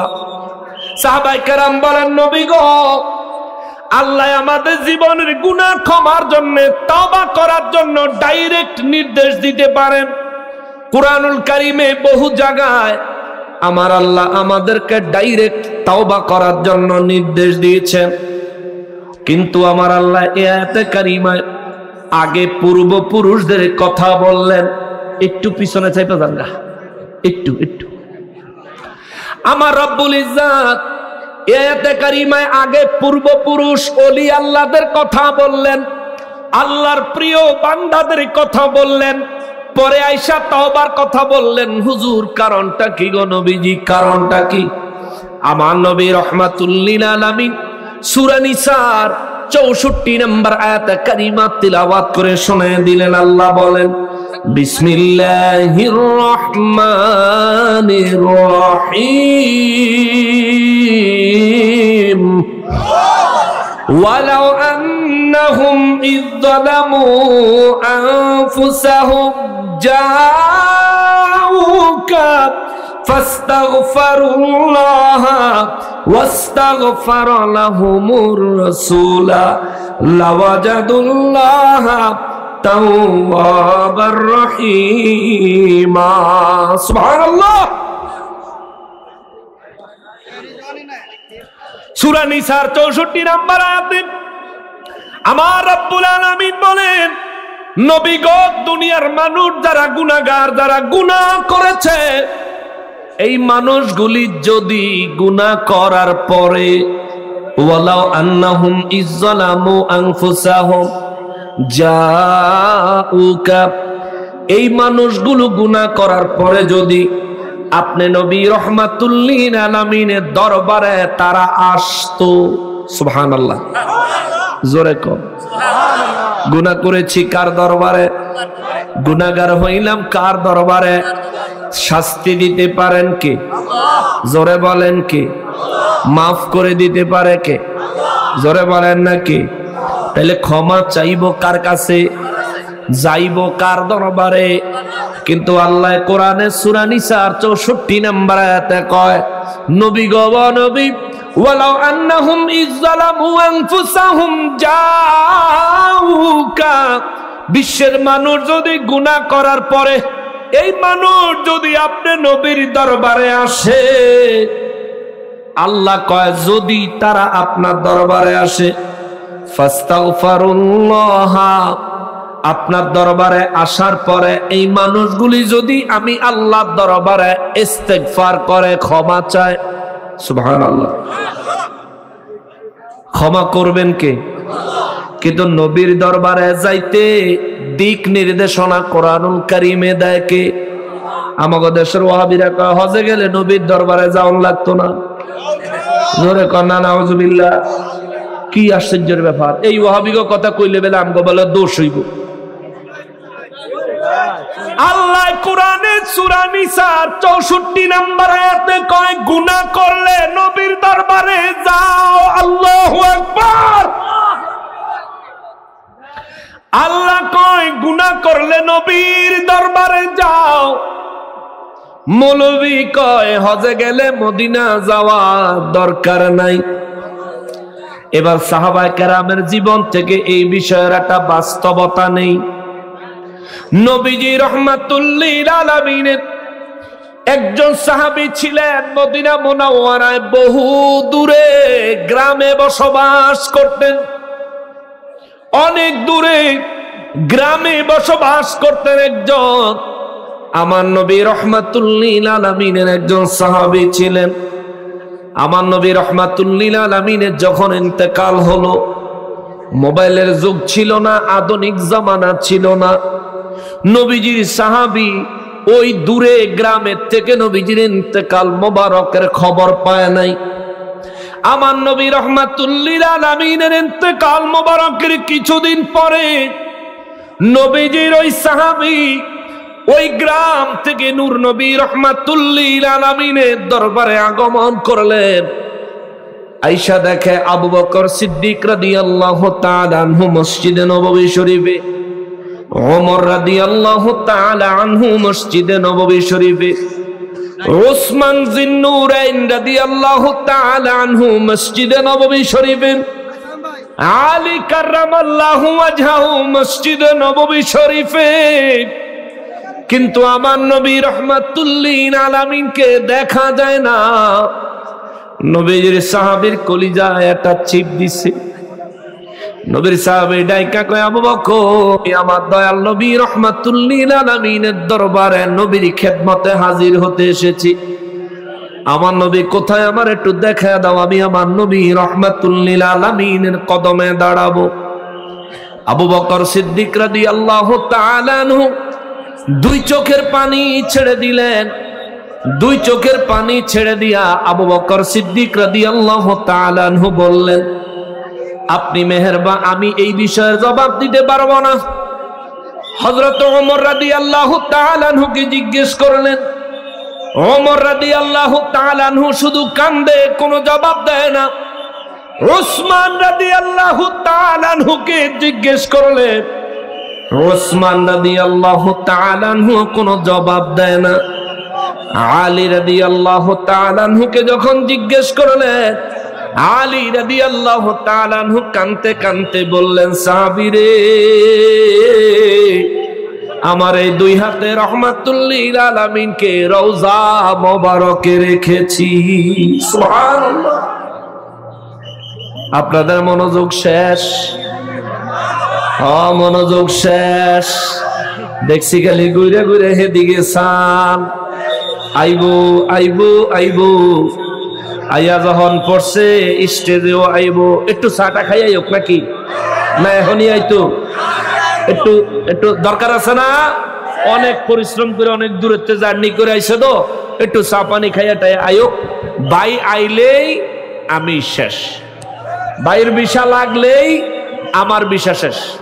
একটু মনোযোগ দিয়া অল্প কিছুক্ষণ টাইম শোনেন।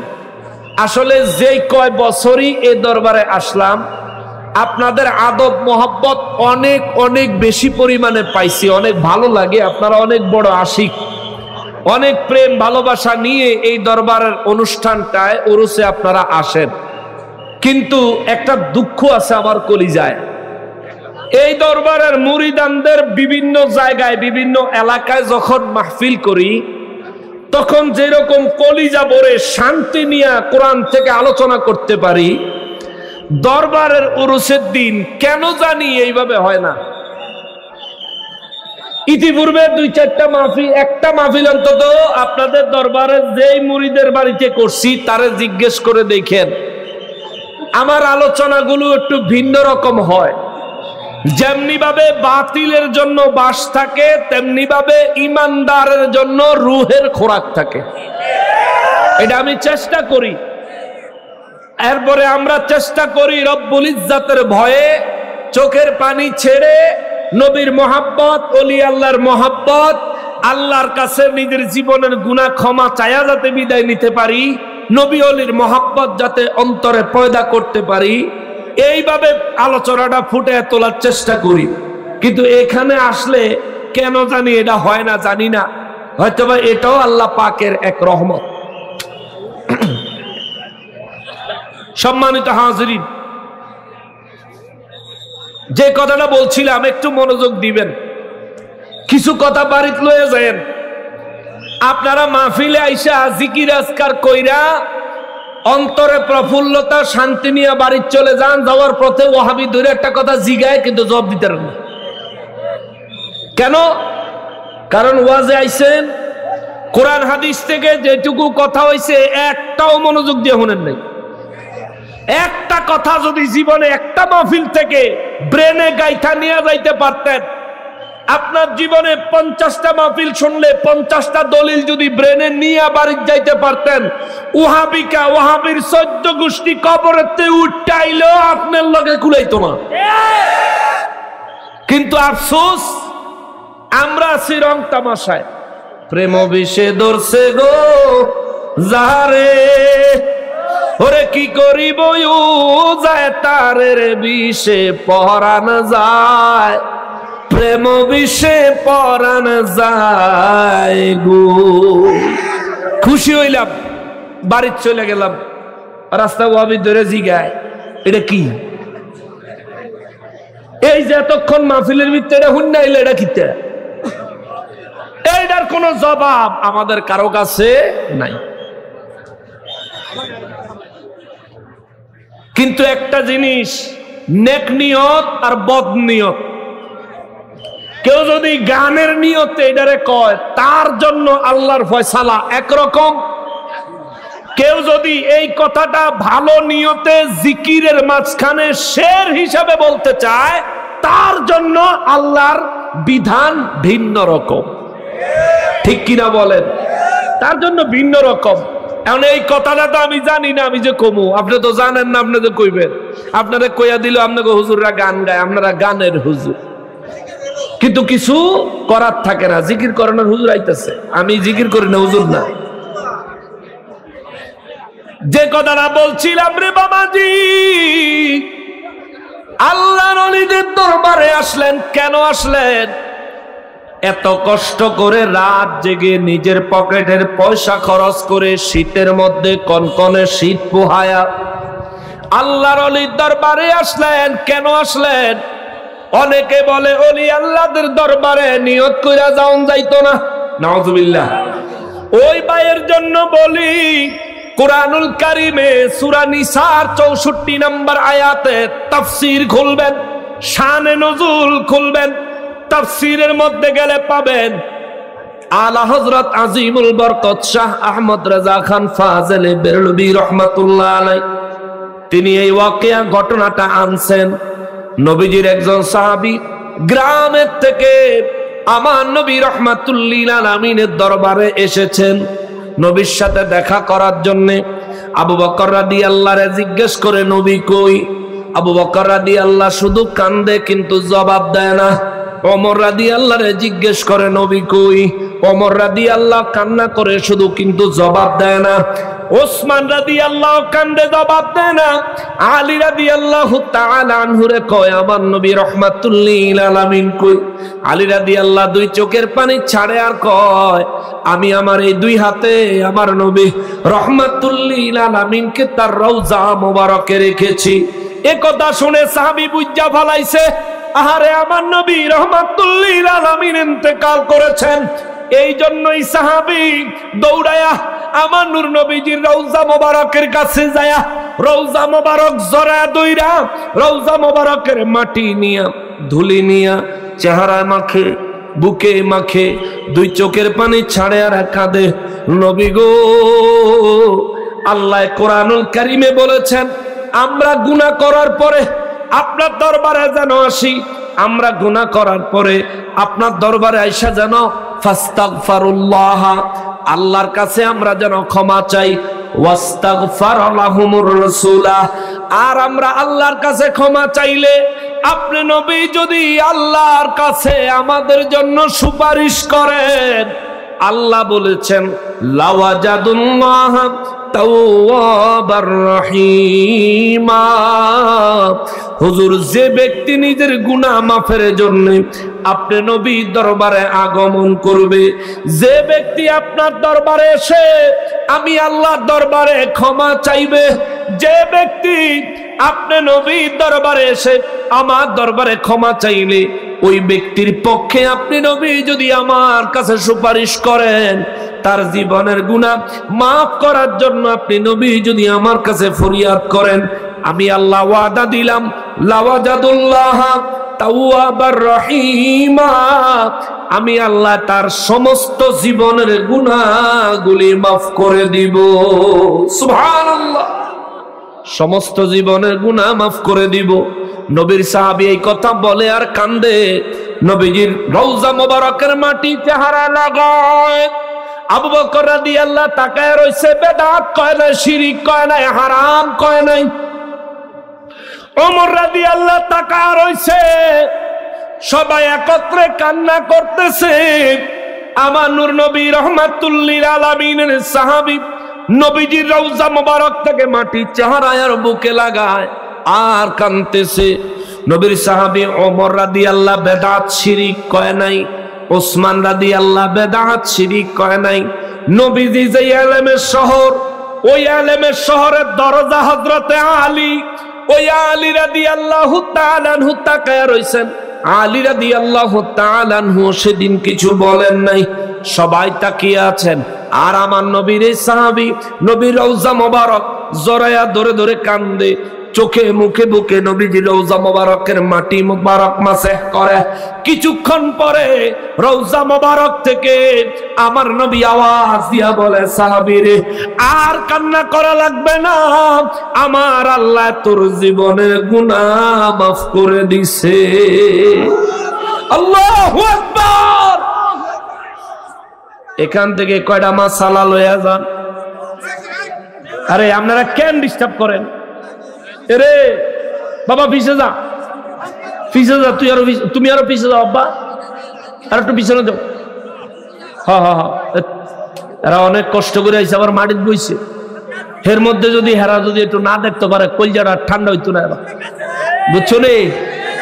এর লেগে অতএব এগোর একটু সুযোগ দিও। হ্যাঁ, একটু সুযোগ দিও। এখান থেকে 3টা মাসআলা নিয়ে যান। যারা ওলি আল্লাহদের দরবারে নিয়ত করে যাওয়াকে শিরিক বলে, নবীর সাহাবী নবীর দরবারে আইছে কি নিয়ত কইরা না নিয়ত ছাড়া? তার মানে নবীর দরবারে, আল্লাহর ওলিদের দরবারে, ওয়ারাসাতুল আম্বিয়া যাদেরকে নবী বলেছেন, তাদের দরবারে নিয়ত কইরা যাওয়া বেদাত নয়, শিরিক নয়, এটাই সুন্নতে সাহাবা। 2 নাম্বার, ওলি আল্লাহদের দরবারে গিয়া আমরা সালাম করি না?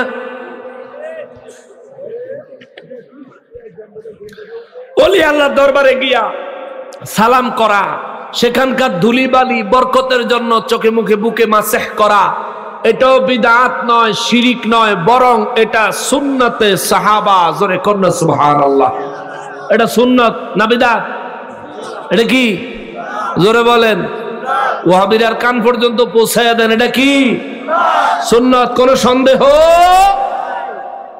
3 নাম্বার, ওলি আল্লাহদের দরবারে গিয়া আল্লাহর কাছে রহমত চাইলে রহমত পাওয়া যায়। জোরে কন্না সুবহানাল্লাহ। নবীর দরবারে নবীর সাহাবী গেছেন, যায়া কানছেন, ইয়া রাসূলুল্লাহ, আল্লাহর কাছে কান্দে নাই। বুঝবেন, এখানে আবার এই কথা বললে অনেকে শিরিকের ফতোয়া লাগাইবে। আরে ভাই, আল্লাহরে বাদ দিছে এই কথা বুঝাই নাই, বুঝাইতে চাইছি কোরআনে যে আল্লাহ বলছেন সূরা নিসার 64 নম্বর আয়াতে, গুনাহ করলে নবীর দরবারে যাইও, আমার কাছে ক্ষমা চাইও, আমার হাবিব তোমার পক্ষে সুপারিশ করলে আমি তোমার জীবনের গুনাহ মাফ করে দিব। সুবহানাল্লাহ। ওই আল্লাহর হুকুম মোতাবেক নবীর সাহাবী আমল করছেন।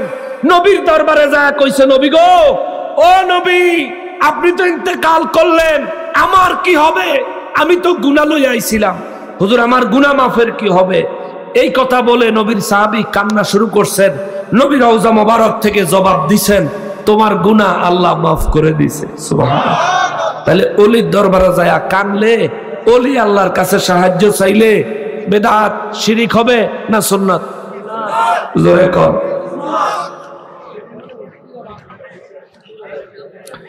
এরকম 5টা মাহফিল যদি এরকম মাইক দিয়া করন যায়, তাইলে আর এই সিজনে ওয়াজ করন লাগতো না। আমি এমনি দুর্বল মানুষ, আমার দেশের দুর্বল্যটা। আচ্ছা যাক, 3টা মাসআলা মনে রাখবেন। নবীর দরবারে নিয়ত করে নবীজি সাহাবায়ে কেরাম যেতেন। তার মানে ওলি আল্লাহরা হচ্ছেন ওয়ারাসাতুল আম্বিয়া, নবীগণের ওয়ারেস। আমাদের গুনাহ আসেনি? কথা কন না কা? আমাদের গুনাহ আসেনি? আমরা কি সবাই নবীজির দরবারে যাইতে পারছি? তাইলে আমাদের জীবনের গুনার কি হবে? আল্লাহ তো কইছে গুনাহ করলে নবীর দরবারে যাইতাম, নবীর দরবারে গিয়া ক্ষমা চাইতাম। নবী যদি সুপারিশ করে মাফ করবেন কে? জোরে বলেন না কে? একটা ইম্পর্টেন্ট বিষয়, চিকন রাস্তা শিক্ষা লইয়া যান। জীবনে তো গুনাহ করছি, আমিও করছি, আপনারাও করছেন। আমাদের গুনার ক্ষমা পাওয়া দরকার আছে না নাই? কিন্তু যারা নবীর দরবারে যাইতে পারলাম না, আমরা কি উপায় হইব? কারণ আল্লাহ তো কইছে গুনাহ করলে নবীর দরবারে যায়া মাফ চাইতাম। সাহাবায়ে কেরাম বলেন, নবী গো, ও রাহমাতুল লিল আলামিন, একটা বিষয় জানতে বড় ইচ্ছা করে গো নবীজি। আমার নবী রাহমাতুল লিল আলামিন বলেন, কি জানতে চাও রে সাহাবীরা? বলে, হুজুর, আপনি নবীর ইন্তেকাল মোবারকের পরে পৃথিবীর আনাচে কানাচে বিভিন্ন জায়গায় আপনার উম্মত যারা থাকবে, তারা নিজেদের গুনাহ মাফ পাওয়ার জন্য কোন পন্থা কোন পদ্ধতি অবলম্বন করবে? আমার নবী রাহমাতুল লিল আলামিন বলেন, ইন্নাল উলামা ওয়ারাসাতুল আম্বিয়া। আলিমদেরকে যারা ইলম অনুযায়ী আমল করে কামেলে মুকাম্মেল হয়েছে, আমার নবী বলেন তাদেরকে নবীগণের ওয়ারেস আমি নবী বানায়া দিলাম। সুবহানাল্লাহ, নবীগণের ওয়ারেস। এবার বুঝছেন, আপনার সন্তান আপনার সম্পত্তির ওয়ারেস। আপনি যখন ইন্তেকাল করবেন, আপনার ঋণের টাকা কি কবরও চাইব? আপনার ওয়ারিসের সম্পদের মালিক যারা, আপনার ছেলের কাছে চাইবো, ছেলেদের কাছে চাইবো, ঠিক না? ছেলেদের কাছে, কারণ তারা ওয়ারিসের সম্পদের মালিক। নবী কয় নবীগণের ওয়ারেস হলো ওলি আল্লাহরা, নবীগণের ওয়ারেস হলো হক্কানি রব্বানি আলেমেরা। যেই আলেম ইলম অনুযায়ী আমল করে আল্লাহর প্রিয় কামেল হয়ে গেছে, যেমন হযরত আবু বকর সিদ্দিক রাদিয়াল্লাহু তাআলা আনহু। আমার নবী রাহমাতুল লিল আলামিন কয়, দুনিয়াবাসীরা রে, এ সাহাবীরা আমার উম্মতের কাছে খবর দিও, পৃথিবীর বিভিন্ন প্রান্ত থেকে আমার উম্মতেরা গুনাহ মাফ পাওয়ার জন্য আমি নবীর রওজা মোবারকে আমার দরবার পর্যন্ত আসার যাদের তৌফিক থাকে কিংবা না থাকে, আমার নবী কয় এই মানুষগুলা আমি নবীর ওয়ারিস হিসাবে আমার উম্মতের মধ্যে যারা ওলি আল্লাহ তাদের দরবারে যাবে, যায়া তাদের দরবারে যায়া তাদের মাধ্যমে আল্লাহর দরবারে ক্ষমা চাইবে। আমি নবীও তাদের সঙ্গে আল্লাহর দরবারে সুপারিশ করব, আর আমার উম্মতের গুনাহ আমার আল্লাহ মাফ করে দিবে। আরো জোরে কন্যা সুবহানাল্লাহ। এখন দেখবেন কালকা ওয়াহাবিরা কইব, নকশবন্দি যে কইল আল্লাহ ওলি আল্লাহদের কাছে যায়া মাপ চাইলে নবী সুপারিশ করব, নবী সুপারিশ করলে আল্লাহ মাফ করব। এই আয়াতে তো ওলি আল্লাহর কথা নাই। ফেস ধরুন আছে না? কইব এই আয়াতে সূরা নিসার 64 নম্বর আয়াতে তো ওলি আল্লাহর কথা নাই। আমি তারে বলবো, ভাই যদি বুঝতে চাও বুঝাইমো, যদি দুশ্মনী করতে চাও দাঁত ভাঙা জবাব দিমো। বুঝতে চাইলে বুঝাইমো, একবার না হাজারবার, হাজারবার না লক্ষবার, কোটিবার, যতবার বুঝতে চাইবি ততবার বুঝাইমো। শোনো, আমি ওলি আল্লাহর কথা কেন আনলাম? এক নম্বরে হলো নবী বলছেন ইন্নাল উলামা ওয়ারাসাতুল আম্বিয়া, আলেমরা হলো নবীগণের ওয়ারিস। কোন আলেম? আমার মতন আলেম না, না না, আমার মতন আলেম না। যে আলেম সওয়াবের কামও করি গুনার কামও করি, যে আলেম দুনিয়ায় বিপদে পড়লে বেদিশা হয়ে যায়, পাগল পারা হয়ে যায়, এই আলেম না। আমার নবী আলেম বলতে বুঝাইছেন ওলি আল্লাহদেরকে। জোরে কন্যা সুবহানাল্লাহ। কেন? তাদের যতটুকু ইলম ততটুকু আমল, তাদের যতটুকু ইলম ততটুকু আমল, যার কারণে তারা আল্লাহর কাছে প্রিয় হয়ে গেছে, আল্লাহর ওলি হয়ে গেছে। এই ওলিদের কথা কেন বললাম? সূরা নিসার 64 নম্বর আয়াত থেকে নয়, নবীর কথা আসছে সূরা নিসার 64 নম্বর আয়াতে, ওলির কথা আসছে সূরা নিসার 26 নম্বর আয়াতে। আল্লাহ কয় আমি কোরআনে আমার বিধানগুলো বিস্তারিত বর্ণনা করছি দুই কারণে। এক হলো আমি চাই তোমাদেরকে তোমাদের পূর্বপুরুষদের পথে পরিচালিত করতে, দ্বিতীয়ত হলো তোমরা তোমাদের পূর্বপুরুষদের পথ পদ্ধতি মোতাবেক, আদর্শ মোতাবেক আমি আল্লাহর কাছে ওয়াতুবা আলাইকুম, আমার কাছে তোমরা ক্ষমা চাইবা, তওবা করবা। চিৎকার দিয়া কন্যা সুবহানাল্লাহ। কারণ আমরা বাংলাদেশে জন্মাইছি, আমরা চাইলেই নবীজির দরবারে যায় হাজির হইতে পারবো না।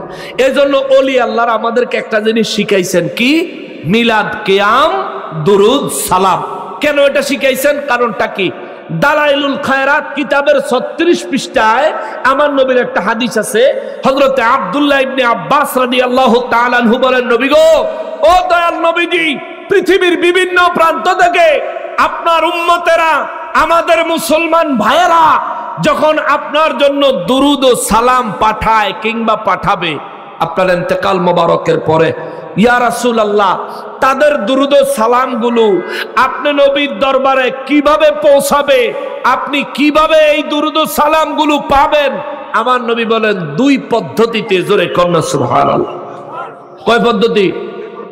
আমরা মিলাদ কিয়াম কি লিগে করি, দুরুদ সালাম কি লিগে পড়ি? শোনেন, দালাইলুল খয়রাত কিতাব 36 পৃষ্ঠায় নবী বলেন দুই পদ্ধতিতে আমার কাছে পৌঁছায়। একটা পদ্ধতি হইল ফেরেশতারা পৌঁছায়া দেয়, দ্বিতীয় পদ্ধতি হইল আমি নবী নিজে স্বয়ং নিজের কান মোবারকে শুনতে পাই। সুবহানাল্লাহ। কয় পদ্ধতি? কয়টা কয়টা?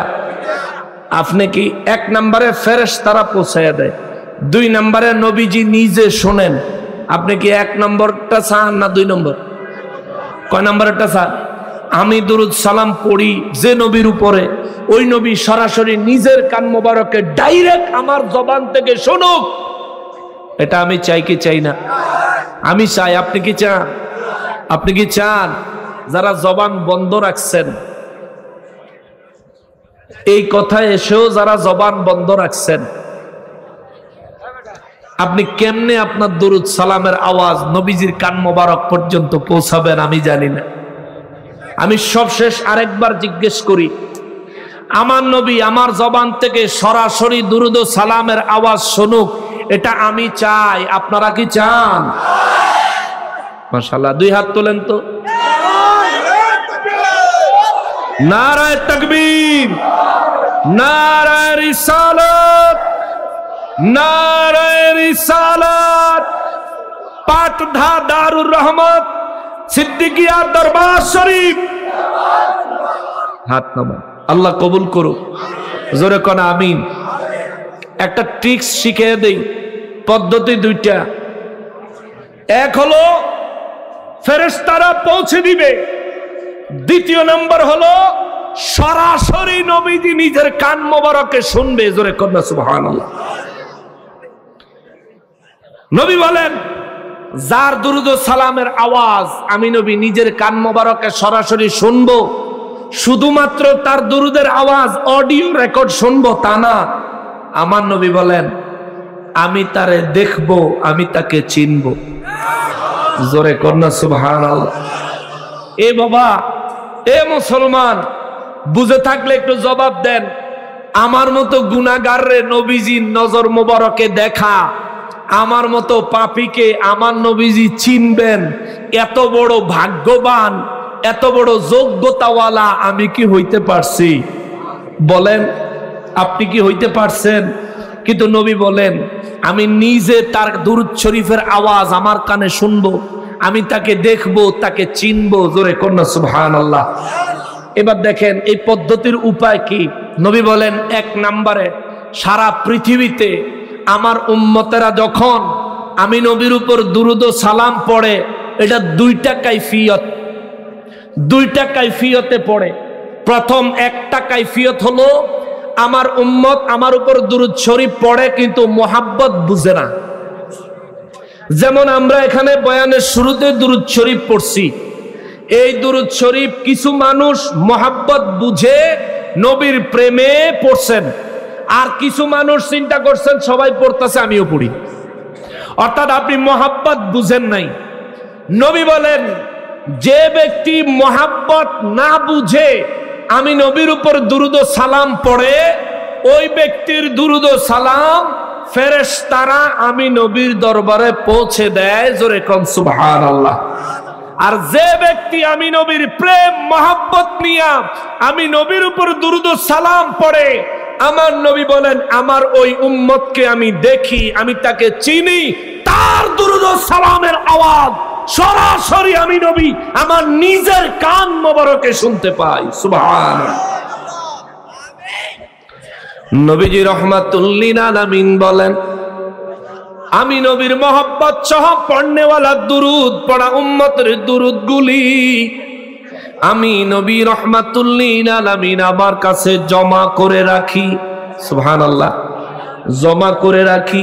নবী বলেন হাসরের ময়দানে আমার গুনাহগার উম্মত যখন মিজানে যায় নিজের জীবনে ইবাদতের পরিমাণ, নেক আমলের পরিমাণ যখন কম হয়ে যাবে, গুনাহের পরিমাণ যখন বেশি হয়ে যাবে, আমি নবী আমার মহব্বতওয়ালা উম্মতের দুরুদ ও সালামগুলি আমার পকেট থেকে কাগজের টুকরার মতো দেখতে আমার উম্মতের নেকের পাল্লায় আমি রেখে দিব।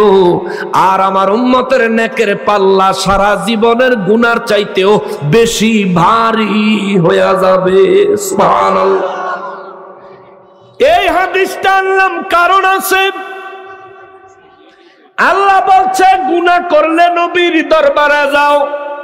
কেন?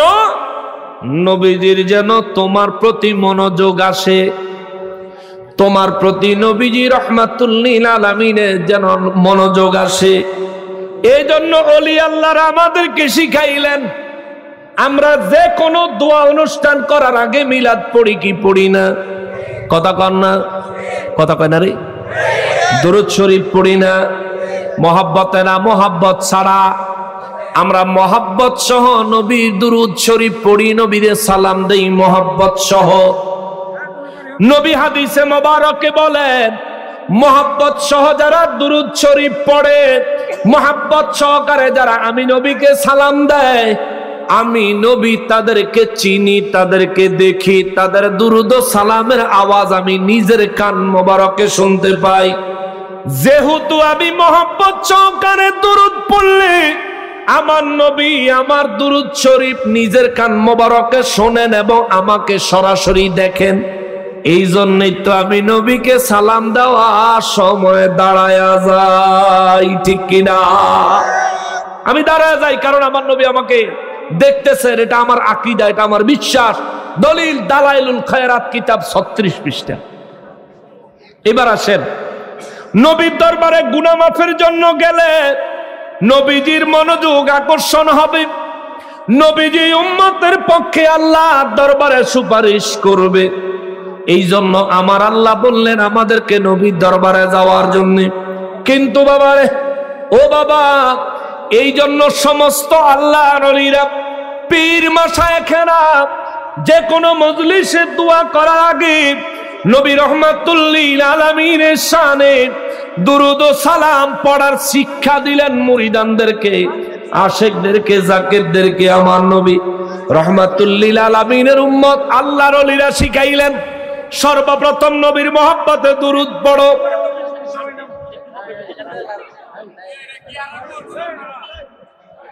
কি তো হইছে? কি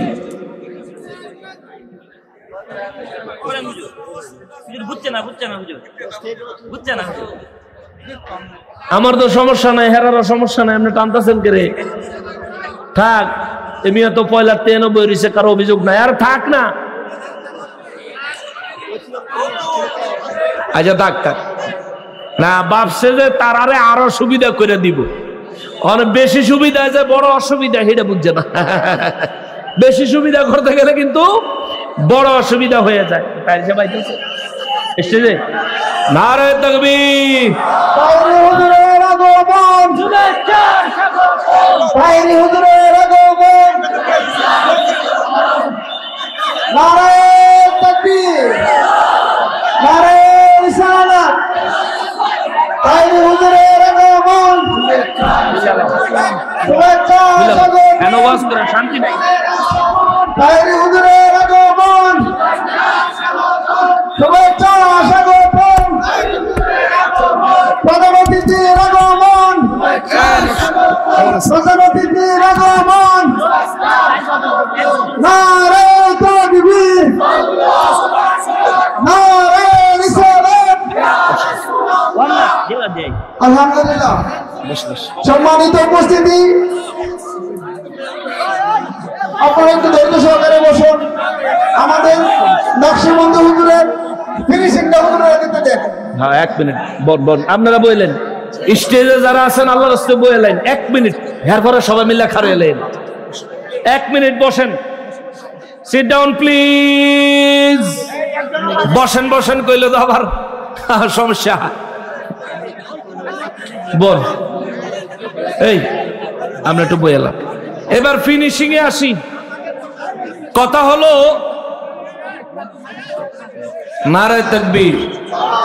এই আওয়াজে মানে না নারায়ে তাকবীর, এই আওয়াজে মানে না নারায়ে তাকবীর, নারায়ে রিসালাত। ওয়াবিরার কলজারা কাফাইলি দিব। ওয়াবিরার বলে কইছে আমি আর আপনি আইলে বলে সমস্যা। হারা বলে থানাত গিয়া বলে কইছে মনে হয় যেন থানার অফিসাররা নকশবন্দিরও ছিনে না, তাহিরিরও ছিনে না। তাহিরিয়া নকশবন্দি পাকিস্তান তাই নাই, বাংলাদেশের সন্তান। গিয়া করে উড়াই লাইতেছে। ওরে নাই কোন বন্ধু গো, নাই দরদি নাই, কঠিন দিনে আমার নবীজি বিনে।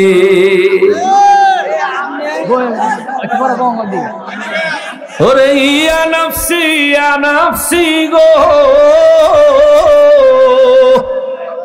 ও মানুষ ফুকারিবে যেই দিনে, কঠিন দিনে আমার নবীজি বিনে।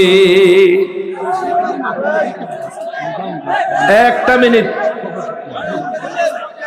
আমি যে কথাটা বলছিলাম থাক, সব প্রেমিক মানুষ কিছু। আমার মূল থিমটাতে চলে আসি। সূরা নিসার 26 নম্বর আয়াতে আল্লাহ কি বুঝাইতে চাইলেন? আল্লাহ বুঝাইতে চাইলেন যে আমি আমার বিধানগুলো বিস্তারিত বর্ণনা করেছি। উদ্দেশ্য কয়টা? উদ্দেশ্য হলো দুইটা।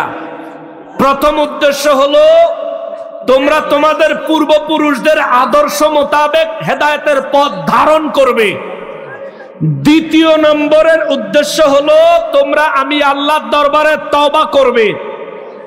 এখন ওলি আল্লাহরা হিসাব মিলাইয়া দেখে, একই সূরা 64 নম্বর আয়াতে আল্লাহ কয় গুনাহ করলে নবীর দরবারে যাও। ওলি আল্লাহরা চিন্তা করছে যে আমাদের কাছে আসলে সর্বপ্রথম নবীজির মনোযোগ এই গুনাহগার উম্মতের দিকে আকর্ষণ করতে হবে, তারপরে তার লাগা ক্ষমা চাইলে নবীজি সুপারিশ করার আশা করা যায়। এজন্য ওলি আল্লাহরা আমাদেরকে মিলাদ, কিয়াম, দুরুদ, সালাম, জিকির, আজকার শিখাইছেন।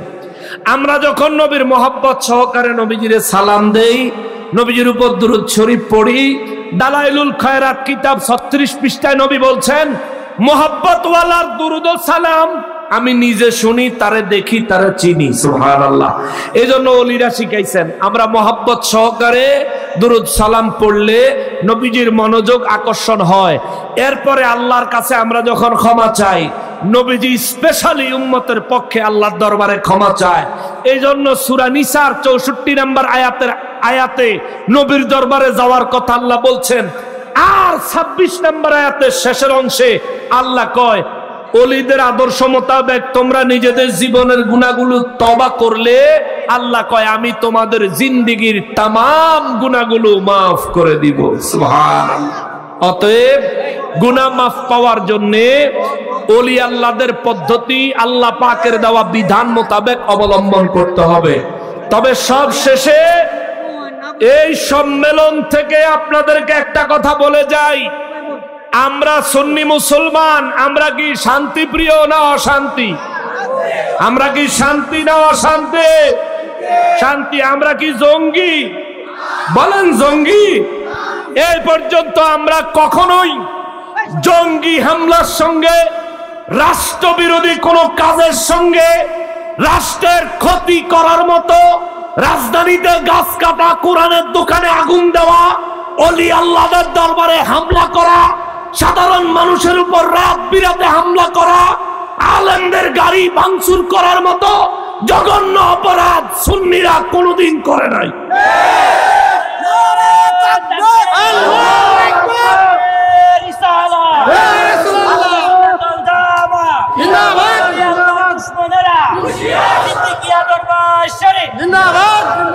এখন তার মানে বোঝা গেল কি, এই জীবনে আমরা কখনো দেশের ক্ষতি হয়, মানুষের অসুবিধা হয় এমন কোন কাজ করি নাই।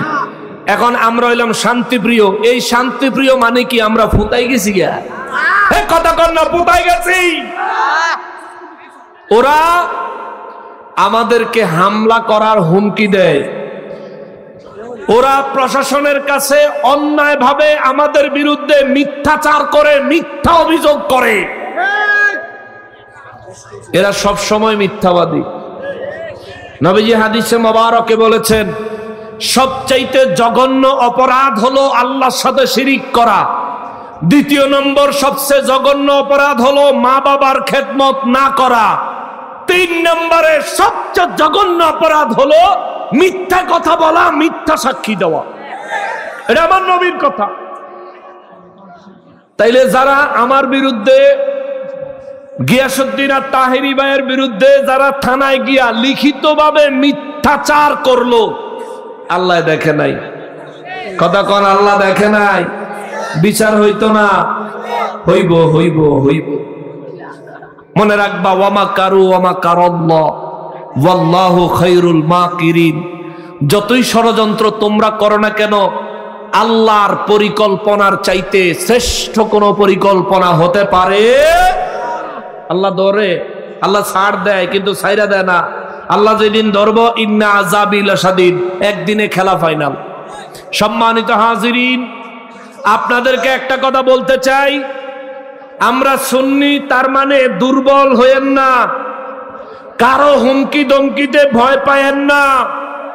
এমন এক সময় এসে উপস্থিত হয়েছি, আমার অধিকার আমাকেই আদায় করে নিতে হবে, আমার নিরাপত্তা আমাকেই দিতে হবে। প্রশাসনের কাছে নিরাপত্তা চাই, দিলে তো ভালো কথা, না দিলে আমরা জানি কিভাবে আমার নিরাপত্তা নিতে হয়, আমরা জানি আমাদের অধিকার কিভাবে আদায় করতে হয়। আমি পূর্বে বলেছি, এখনো বলি, সুন্নিরা ঘুমন্ত সিংহ, জাগ্রত করলে খবর আছে।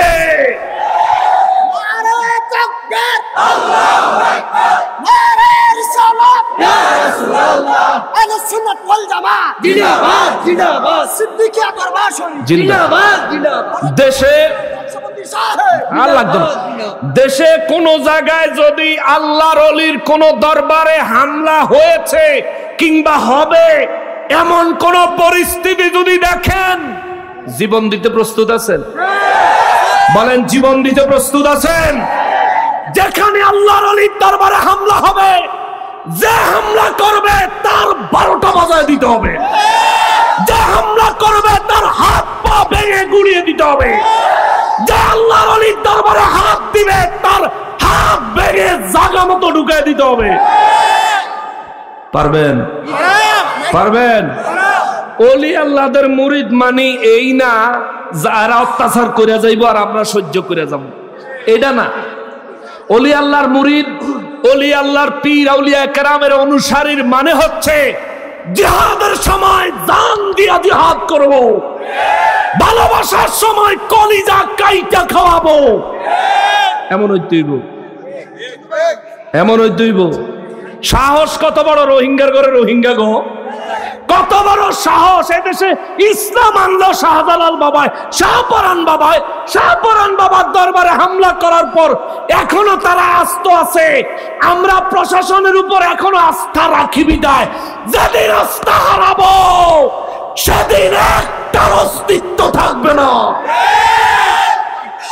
আল্লাহু আকবার। নবী ওলির দুশমনেরা হুঁশিয়ার, সাবধান। মাজারের শত্রুরা হুঁশিয়ার, সাবধান। আপনারা খুশি?